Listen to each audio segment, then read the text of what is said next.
이 시간 우리가 은혜 받을 하나님 말씀은 구약성경 시편 136편 12절부터 16절까지 말씀입니다. 우리 짧은 말씀이기에 같이 한 목소리로 봉독하도록 하겠습니다. 함께 읽습니다. 강한 손과 펴신 팔로 인도하여 내신 이에게 감사하라. 그 인자하심이 영원하미로다. 홍해를 가르신 이에게 감사하라. 그 인자하심이 영원하미로다. 이스라엘을 그 가운데로 통과하게 하신 이에게 감사하라. 그 인자하심이 영원하미로다. 바로와 그의 군대를 홍해에 엎드러뜨리신 이에게 감사하라. 그 인자하심이 영원하미로다. 그의 백성을 인도하여 광야를 통과하게 하신 이에게 감사하라. 그 인자하심이 영원하미로다. 아멘. 오늘 말씀을 가지고 기적이 필요하십니까? 라는 제목으로 함께 은혜를 나누길 원합니다. 이번 파리올림픽 100번째 금메달의 주인공을 아십니까? 바로 반효진 선수입니다. 10m 공기소총에서 금메달을 획득했던 그 반효진 선수. 그런데 그 반효진 선수가 출전했던 그 10m 공기소총의 표적지 지름이 45.5mm라고 합니다. 100원짜리 동전 지름이 24mm니까 그보다 조금 더, 두 배는 아니고 조금 더 큰 크기겠죠. 근데 그거를 10m 거리 쏘는데 그 표적 중앙은 0.5mm입니다. 우리가 잘 알고 있는 샤프심, 0.5 샤프심 그만큼의 표적 중앙의 크기가 그만큼이라는 것입니다. 근데 이것을 일반인이 이 표적지 중앙을 맞추는 것 기적에 가깝습니다. 그런데도 그런 기적과 같은 일은 국가대표 사격 선수에게는 당연한 일입니다. 그죠? 자, 우리 인생에 기적이 필요한 순간이 너무나 많습니다. 오늘 말씀 제목 기적이 필요하십니까? 인데, 그런데 기적이 매 순간 일어나고 그 기적이 당연한 일이 된다면 여러분 얼마나 살만 날까요? 그런데 우리가 놓치고 있는 것이 있습니다. 하나님은 이미 내 앞에 수많은 홍해의 기적을 베푸셨습니다. 그런데 왜 우리가 경험하지 못하고 누리지 못하고 있을까요? 우리 다시 한번 13절 14절 말씀을 같이 한번 읽습니다. 시작. 홍해를 가르신 이에게 감사하라. 그 인자하심이 영원하미로다. 이스라엘을 그 가운데로 통과하게 하신 이에게 감사하라. 그 인자하심이 영원하미로다. 무엇 때문에요? 우리가 무엇 때문에 그 홍해의 기적을 경험하고 누리지 못하는가? 바로 그 가운데로 통과하지 않았기 때문이에요. 홍해는 믿음의 시험장입니다. 믿음이 있어야 그 가운데로 들어갈 수 있습니다. 믿음의 시험장인 그 홍해를 통과하지 않고 그저 바라보고만 있기에 그 은혜를 누리지 못하고 그 기적을 노래하지 못하고 간증하지 못하는 것입니다. 그렇다면 왜 통과하지 못할까요? 바로 믿음이 작아서입니다. 믿음이 없는 건 아닌데 믿음이 작아서. 마치 베드로처럼 마태복음 14장에 예수님께서 제자들을 재촉해서 배를 타고 건너편으로 가게 하십니다. 그리고 예수님께서는 기도하러 따로 산으로 올라가서 혼자 기도하고 계십니다. 이제 배가 육지를 떠나서 술이나 멀리 떨어진 곳에 갔는데 바람이 거스름으로 물결이 일어나서 그 제자들이 고난을 당하고 있어요. 밤 사경에 예수님께서 그 바다 위로 걸어서 제자들에게 오셨을 때 제자들이 그 바다 위로 걸어오신 그 주님을 보고 뭐라고 합니까? 유령이라고 무서워하면서 소리를 지릅니다. 그래서 예수님께서 뭐라고 말씀하십니까? 예수께서 즉시 이르시되 안심하라 나니 두려워하지 말라. 그러자 베드로가 뭐라고 이야기합니까? 만일 주님이시거든 나를 명하여 물 위로 오라 하소서.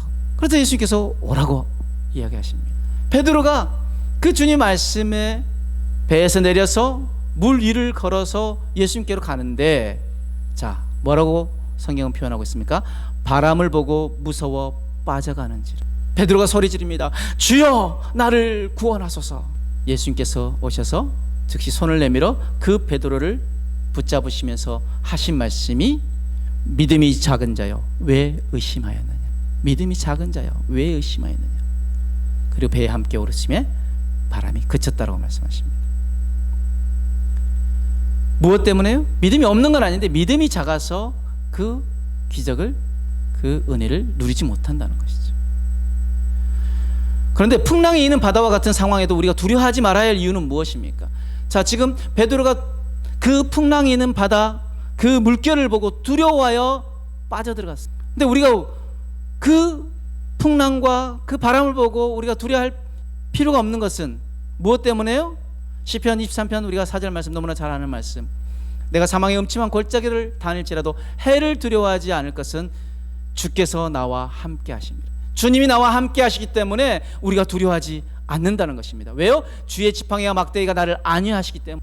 만약 베드로가 주님만 보고 주님만 믿고 나아갔다면, 그 바람 파도 보지 아니하고 주님만 보고 나아갔다면 그 바다에 빠져들어가는 것이 아니라 주님 손을 잡고 기쁨으로 다시 그 배로 돌아왔을 것입니다. 그러면 베드로에게는 너무나 놀라운 간증이 되어졌겠죠. 그런데 베드로가 무엇을 보았다고 말합니까? 바람을 보고 무서워 빠져갔다고. 환경과 상황을 바라본 것입니다. 주님을 바라본 것이 아니에요. 왜요? 믿음이 작아서. 그렇다면 베드로가 믿음이 작아진 이유는 무엇 때문일까요? 바로 의심했기 때문이라고 합니다. 예수님께서 뭐라고 말씀하십니까? 믿음이 작은 자여 왜 의심하였느냐. 그렇죠? 믿음의 가장 큰 방해물은 바로 의심입니다. 야고보서 1장 6절 8절 말씀에 오직 믿음으로 구하고 조금도 의심하지 말라. 의심하는 자는 마치 바람에 밀려 요동하는 바다 물결 같으니. 의심하는 자는 뭐라고요? 바람이 이리 불면 이리 치고 저리 불면 저리 치는 바로 바다 물결과 같다라고 이야기합니다. 그러면서 뭐라고 말씀하십니까? 이런 사람은 무엇이든지 주께 얻기를 생각하지 말라. 두 마음을 품어 모든 일에 정함이 없는 자로다. 이런 사람은 아무리 기도해도 응답이 없다라는 것입니다. 믿음의 가장 큰 방해물인 의심, 그 의심으로 우리가 기도해봤자 하나님 듣지 않으신다. 왜 내 삶에 응답이 없다고요? 우리가 그 말씀을 믿고 의심하지 말고 구해야 하는데 우리가 의심했기 때문에. 뭐라고 말씀하십니까? 오직 믿음으로 구하고 조금도 의심하지 말라. 조금이라도 의심하지 말라고 말씀합니다. 믿음은 99.9%가 아니라 믿음은 100%입니다. 예수님과 제자들이 이제 예루살렘 성으로 들어가시고 그 예수님께서 무화과 한 나무를 보시고 그 무화과에서 열매를 얻으려고 했는데 무화과 열매가 없습니다. 예수님께서 그 무화과 나무를 저주합니다. 다음날 제자들과 함께 오는데 그 무화과 나무가 마른 것을 보고 제자들이 이야기합니다. 예수님이 저주하신 무화과 나무가 말랐습니다. 그러자 그 무화과 나무를 보면서 제자들에게 뭐라고 말씀하십니까? 마가복음 11장 22절에서 24절에 내가 진실로 너에게 이르노니 누구든지 이 산더러 들려 바다에 던져지라 하며 그 말하는 것이 이루어질 줄 믿고 마음에 의심하지 아니하면 그대로 되리라. 아멘. 믿고 의심하지 아니하면 그대로 되리라. 그러므로 내가 너에게 말하노니 무엇이든지 기도하고 구하는 것은 받은 줄로 믿으라. 그리하면 너에게로 그대로 되리라. 아멘. 구하는 것은 우리가 믿음으로 주님이 응답하셨다라고 그 믿음으로 구하라는 것입니다. 그러면 우리가 기도할 때 어떻게 기도해야 합니까? 하나님 내 기도에 응답해 주세요가 아니라 하나님 응답하신 것을 감사합니다. 먼저 믿음으로 고백해야 됩니다. 그러면 하나님께서 말씀하십니다. 우리가 구하는 대로 그대로 되리라. 그렇다면 어떻게 해야 적은 믿음이 아니라 온전한 믿음을 가질 수 있어요? 성경은 얼마만큼의 믿음이 있어야 기적을 행할 수 있다고 말씀하십니까? 마가복음 17장 20절 말씀에 이르시되 너희 믿음이 겨자씨 한 알만큼만 있어도, 예수님께서 그 믿음을 풍자하신 건데 겨자씨 한 알만큼만 있어도 이 산을 명하여 여기서 저기로 옮기라 하면 옮길 것이요 또 너희가 못할 것이 없으리라. 바로 믿음이 겨자씨만큼만 할지라도 그것이 살아있고 온전한 믿음이라면 놀랍고 큰 능력을 행할 수 있다라는 것입니다. 그렇다면 왜 믿음이 중요합니까? 히브리서 11장 1절 말씀에 믿음이 없이는 하나님을 기쁘시게 하지 못하나니 하나님께 나아가는 자는 반드시 그가 계신 것과 그가 자기를 찾는 자들에게 상 주시는 이심을 믿어야 할지니라. 아멘. 믿음이 없이는 하나님을 기쁘시게 하지 못하고 믿음이 없이는 하나님께 응답받지 못하고 믿음이 없이는 우리가 하나님의 자녀가 아니라는 것입니다. 분명히 믿음이 있다라는 것은 무엇입니까? 반드시 그가 계신 것과 하나님이 내 아버지 되시고 하나님 나의 구원자 되시고 하나님이 전능자시기에 그분에게 능치 못할 일이 없다는 것을 믿고 구하라는 것입니다. 그가 자기를 찾는 자들에게 상 주시는 이심을 믿어야 할지라. 그가 자기를 찾는 자들에게 응답하시는 이심을 믿어야 할지니라. 그가 자기를 찾는 자들에게 기적을 행하시는 이심을 믿어야 할지니라. 아멘. 그러면 믿음은 어떻게 해야 생깁니까? 첫 번째로 믿음은 들음에서 납니다. 로마서 10장 17절 말씀에 그러므로 믿음은 들음에서 나며 들음은 그리스도의 말씀으로 말미암는 일. 그런데 우리가 들어야 믿음이 생긴다고 말씀입니다. 무엇을 들어요? 그리스도의 말씀, 예수님 말씀을 들어야 우리에게 믿음이 생깁니다. 그런데 들음은 행함을 전제 조건으로 합니다. 듣는 것으로 끝나는 것이 아니라 들었다는 것은 그 말씀에 순종했다라는 것입니다. 이사야서 55장 2절 3절 말씀에 너희가 어찌하여 양식 아닌 것을 위하여 은을 달아주며 배부르게 하지 못할 것을 위하여 수고하느냐. 내게 듣고 들을지어다. 그리하면 너희가 좋은 것을 먹을 것이며 너희 자신들이 기름진 것으로 즐거움을 얻으리라. 너희는 귀를 기울이고 내게 나와 들으라. 그리하면 너희 영혼이 살리라. 너희는 귀를 기울이고 내게 나와 들으라. 그리하면 너희 영혼이 살리라. 내가 너희를 위하여 영원한 언약을 맺으리니 곧 다윗에게 허락한 확실한 은혜니라. 아멘. 들어야 삽니다. 들어야 우리의 믿음이 자랍니다. 들어야 그 은혜를 누릴 수 있습니다. 두 번째로 믿음이 어떻게 해야 생깁니까? 두 번째는 바로 믿음은 하나님과 교제를 통해 생기고 자라갑니다. 자, 믿음은 들음에서 나고 또한 믿음은 하나님과 교제를 통해 자라간다는 것이죠. 그것은 무엇입니까? 하나님과 교제한다는 건 하나님과 동행하는 것입니다. 수많은 우리 믿음의 선배들, 믿음의 주상들은 바로 하나님과 동행했던 사람들이었습니다. 그런데 현대 우리 믿는다는 그리스도인들 어떻습니까? 위기가 오면 문제를 향해 달려나갑니다. 그리고 원하는 것을 얻지 못하면 화를 냅니다. 믿음은 소용없는 것이라고 말합니다. 근데 문제점이 있습니다. 왜 그들에게 응답이 없을까요? 바로 하나님과 시간을 같이 보내지 않았기 때문에. 믿음의 사람들은요, 참 믿음의 사람들은 위기가 오면 하나님께로 달려나갑니다. 그래서 그 하나님께 구하고 하나님과의 온전한 교제를 통해서 하나님의 뜻을 알고 하나님이 원하신 기도를 드리고 하나님이 원하신 기도를 드렸기에 하나님이 응답하십니다. 우리 신앙의 우선 목적이 무엇인지 아십니까? 바로 하나님을 기쁘시게 하는 것입니다. 하나님이 가장 원하신 것은 자기 백성들이 자신을 찾는 것입니다. 그래서 이사야서 55장 6절 7절 말씀에 너희는 여호와를 만날 만할 때 찾으라. 가까이 계실 때 그를 부르라. 악인은 그의 길을, 불의한 자는 그의 생각을 버리고 여호와께로 돌아오라. 그리하면 그가 긍휼히 여기시라. 우리 하나님께로 돌아오라. 그가 너그러. 아멘. 분명히 말씀하십니다. 여호와를 만날 만할 때 찾으라. 가까이 계실 때 그를 부르라고 말씀하십니다. 우리가 하나님을 기쁘시게 하는 것, 하나님을 찾는 것입니다. 위대해지는 것도, 위대한 일을 성취하는 것도 우리의 신앙의 목적이 아닙니다.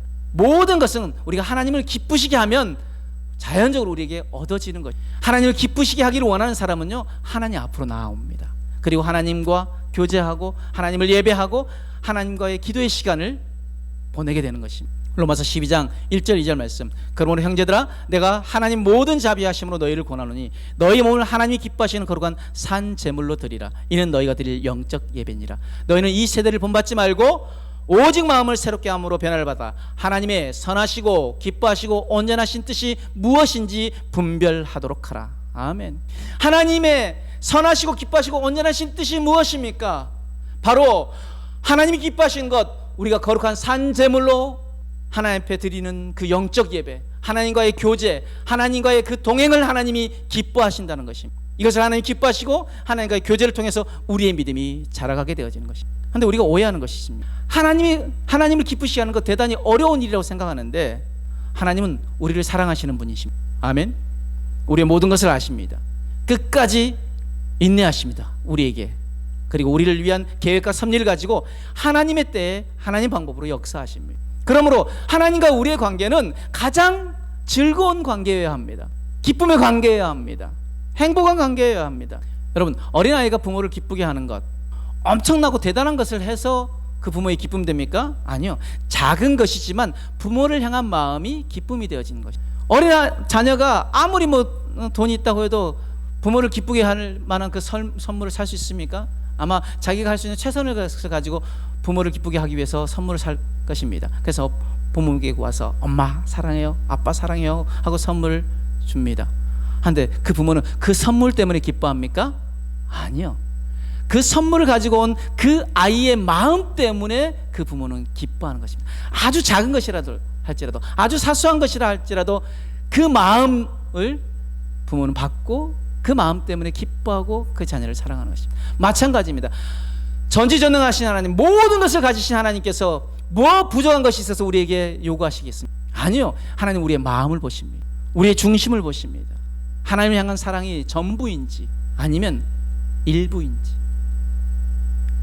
생생내기 위해서 하나님 앞에 드리는 것인지 아니면 정말 하나님을 사랑하기에, 하나님께 감사하기에 하나님 앞에 드리는 것입니다. 스바냐서 3장 17절 말씀에 너의 하나님 여호와가 너의 가운데 계시니 그는 구원을 베푸실 전능자시라. 그가 너로 인하여 기쁨을 이기지 못하여 하시며, 얼마나 기쁘신지 우리를 보고 기쁨을 이기지 못한다고 말씀하십니다. 너를 잠잠히 사랑하시며 너로 인하여 즐거이 부르며 기뻐하시니, 하나님 우리를 이렇게 기뻐하십니다. 우리가 그렇게 하나님과의 온전한 관계, 하나님의 기쁨이 되어지는 하나님의 자녀가 되어지길 원합니다. 시편 149편 4절 말씀, 여호와께서는 자기 백성을 기뻐하시며 겸손한 자들을 구원으로 아름답게 하십니다. 하나님 기쁨이 되어지는 백성이 되어지길 주님으로 축복합니다. 자, 그렇다면 내 삶의 기적을 경험하려면 어떻게 해야 됩니까? 지금 올림픽 공기소총 그 10m에서 조준선에서 표적지를 보면, 그 10m 떨어진 그 표적지를 보면 잘 보이지 않습니다. 그래서 서두에서 말한 것처럼 일반인들이 그 표적 중앙을 맞추는 것은 기적이라고 말합니다. 그런데 국가대표 선수들 그 중앙을 맞춥니다. 0.5mm 그 표적 중앙을 맞춥니다. 어떻게 그것을 맞출 수 있습니까? 바로 피와 땀과 눈물을 흘리는 훈련이 있었기 때문에. 우리는 국대입니다. 올림픽 국대만 국대가 아니라 우리도 국대입니다.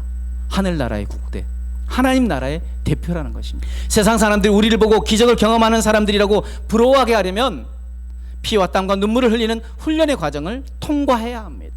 홍해를 통과해야 그 기적을 누릴 수 있었던 것처럼 이 훈련의 과정을 우리가 통과해야 합니다.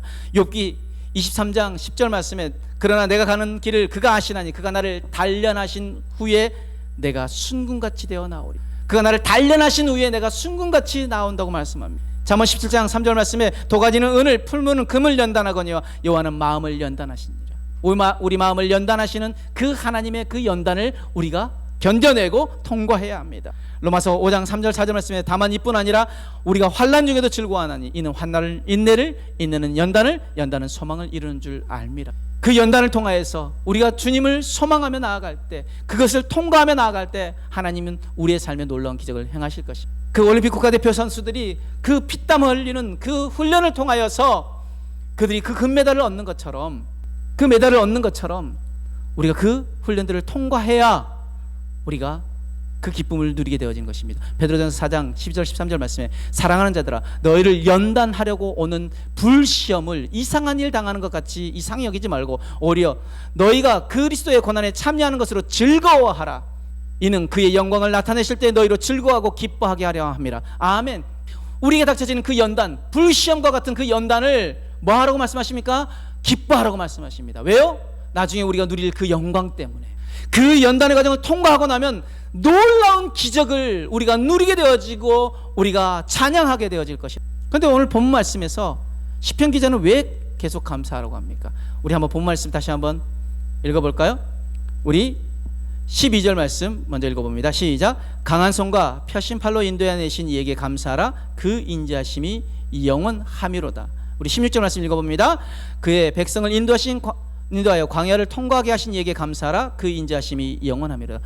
지금 시편 136편은 계속 감사하라, 감사하라, 감사하라고 이야기합니다. 왜 감사하라고 합니까? 감사는 더 큰 감사를 불러오기 때문에. 또한 감사는 기적을 경험하게 만듭니다. 감사로 오병이어의 기적을 경험했던 것을 우리가 알죠. 요한복음 6장 보면 예수님께서 그 수많은 무리들, 장정만 5,000명, 그 무리들을 앉혀놓고 뭐 하십니까? 예수께서 떡을 가져 축사, 즉 감사기도 하신 후에 앉아있는 자들에게 나눠주시고 물고기도 그렇게 그들에게 원대로 주시니라. 그들이 배부른 후에 예수께서 제자들에게 이르시되 남은 조각을 거두고 버리는 것이 없게 하라 하심으로 이에 거두니 보리떡 5개로 먹고 남은 조각이 12바구니에 찼. 감사로 오병이어의 기적을 경험하게 됩니다. 또한 감사기도로 죽은 사람이 살아납니다. 요한복음 11장 41절 44절 말씀에 죽었던 나사로를 예수님께서 살리십니다. 그런데 예수께서 그 나사로를 살리실 때 뭐라고 말씀하십니까? 예수께서 눈을 들어 우러러보시고 이르시되 아버지여 내 말을 들으신 것을 감사하나이다. 항상 내 말을 들으시는 줄 내가 알았나이다. 그러나 이 말씀 하옵는 것은 둘러선 무리를 위함이니 곧 아버지께서 나를 보내신 것을 그들로 믿게 하려 함이니이다. 이 말씀하시고 큰 소리로 나사로야 나오라 부르시니 죽은 자가 수족을 베고 동인채로 나오는데 그 얼굴은 수건에 쌓였더라. 예수께서 이르시되 풀어놓아 다니게 하라 하시니라. 감사기도 함으로 나사로가 살아나는 놀라운 기적을 경험하게 됩니다. 또한 감사함으로 나병 환자가 육뿐만 아니라 영혼의 구원까지 얻게 되어지는 사건 우리는 말씀에서 찾을 수 있습니다. 누가복음 17장 12절에서 19절 말씀에 예수께서 한 마을에 들어가셨을 때 나병 환자 10명이 예수님 만나서 멀리 서서 소리칩니다. 예수 선생님 우리를 불쌍히 여기소서. 그러자 예수님께서 그들에게 가서 제사장들에게 너희 몸을 보이라고 말씀하십니다.